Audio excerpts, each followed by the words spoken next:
Graça e paz a todos. No capítulo 6, Paulo chama a atenção da igreja a respeito das questões de litígio entre seus membros. Paulo não achava certo que esses casos fossem julgados por pessoas fora da igreja e que nem deveria existir isso na igreja. Também volta a pedir que os membros fujam da imoralidade. Se algum de vocês tem queixa contra outro irmão, como ousa apresentar a causa para ser julgada pelos ímpios, em vez de levá-la aos santos? Quando os irmãos precisarem de intermediários para resolver algum tipo de problema, devem procurar as lideranças da igreja para que sejam juízes, e não procurar os que estão fora da igreja. Na verdade, isso não deveria acontecer, porque mostra falta de maturidade espiritual das partes em litígio. Pois, se um membro teve a coragem de prejudicar o outro intencionalmente, nem convertido é. Se não houve intenção, deveria ressarcir o prejuízo na mesma hora. Se o que causou o dolo não reconheceu o erro, a parte prejudicada deveria perdoar, uma vez que, agindo assim, possa constrangê-lo e trazê-lo de volta para as coisas de Deus. Vocês não sabem que os santos hão de julgar o mundo? Se vocês hão de julgar o mundo, acaso não são capazes de julgar as causas de menor importância? Vocês não sabem que haveremos de julgar os anjos? Quanto mais as coisas desta vida. Esses versículos me chamam bastante a atenção e servem de mais um exemplo de como Paulo pode ser difícil de ser entendido.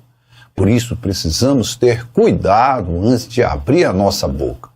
Paulo mesmo diz em 2 Timóteo, capítulo 4, versículo de 7 a 8, que o Senhor é o justo juiz.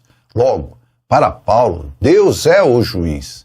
Acredito que Paulo queria dizer que os santos iriam fazer parte do julgamento do mundo e, dando um exemplo, mostra Deus como juiz.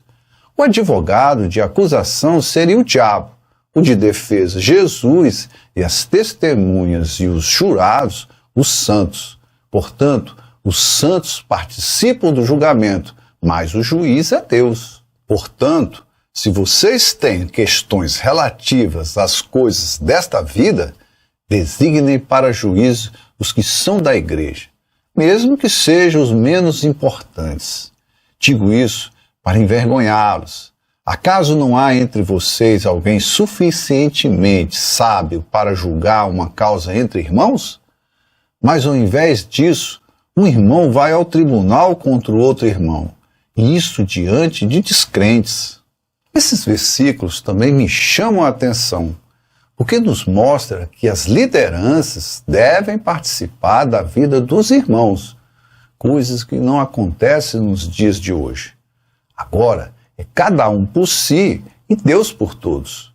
Muitos líderes não se interessam mais em saber como os membros de suas igrejas estão, se precisam de alguma coisa ou se estão tendo algum problema.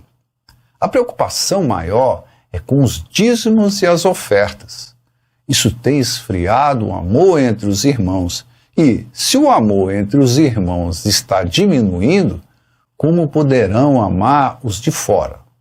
Jesus nos deu um mandamento que é amarmos uns aos outros como Ele nos amou.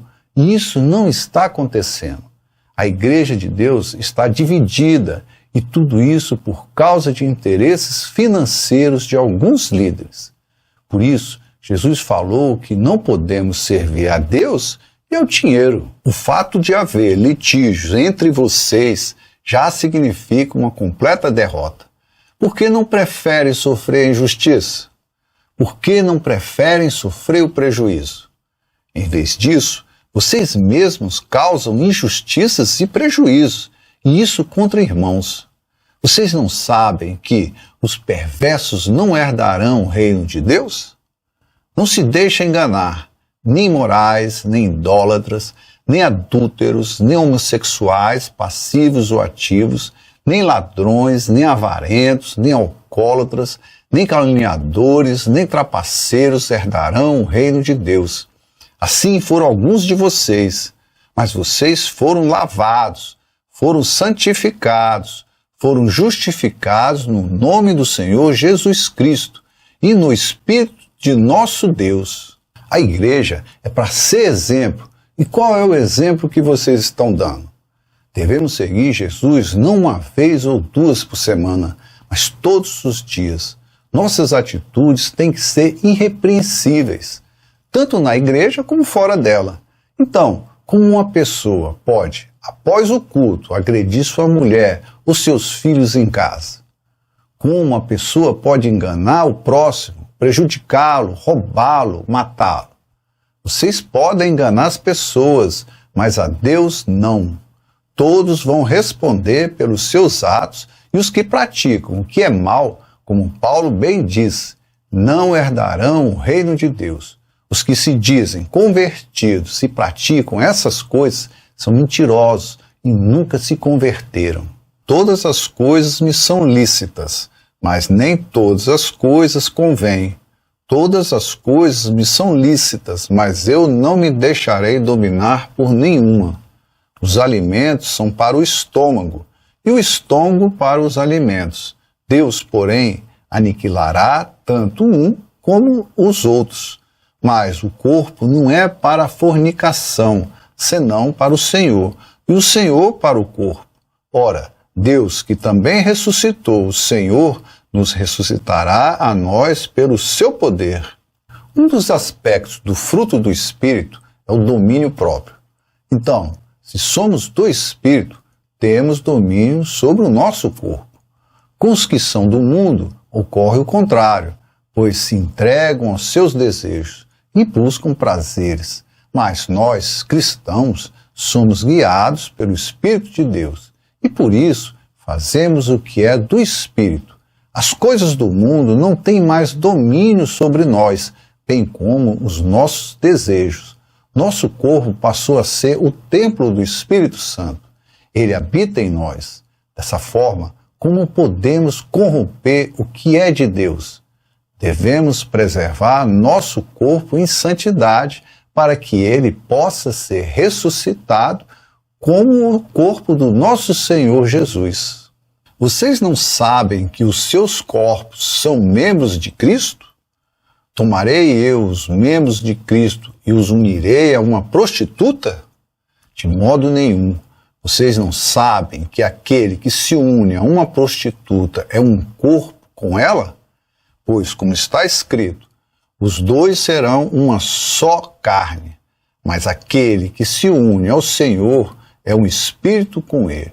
Deus fez o homem e a mulher para que se unisse e formasse as famílias.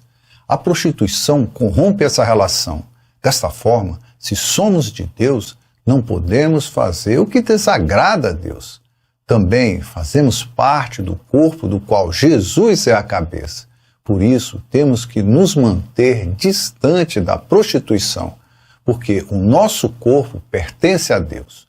Somos templos de Deus. Então, como podemos corromper o que é de Deus? Precisamos controlar nossos desejos, porque temos o Espírito Santo para nos fortalecer. Fujam da imoralidade sexual. Todos os outros pecados que alguém comete, fora do corpo os comete. Mas quem peca sexualmente, peca contra o seu próprio corpo.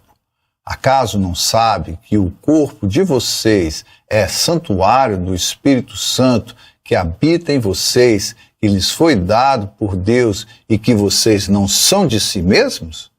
Vocês foram comprados por alto preço, portanto, glorifique a Deus com o corpo de vocês. Antes, Deus habitava no tabernáculo, depois no templo de Salomão, mas agora habita em nós, cristãos. Somos templos de Deus e, como tal, precisamos nos manter longe das coisas que podem contaminar o nosso corpo, como a imoralidade sexual. Agora também somos filhos de Deus por causa de Jesus, que nos resgatou da condenação eterna. Somos dele e devemos obediência a ele. Devemos ser seus imitadores para que as pessoas possam ver Deus em nós. Chegamos ao fim desse capítulo. Espero que tenha sido útil. Não esqueça de deixar o like e compartilhar para outras pessoas assistirem também. Fique na paz do Senhor e que Deus abençoe a todos.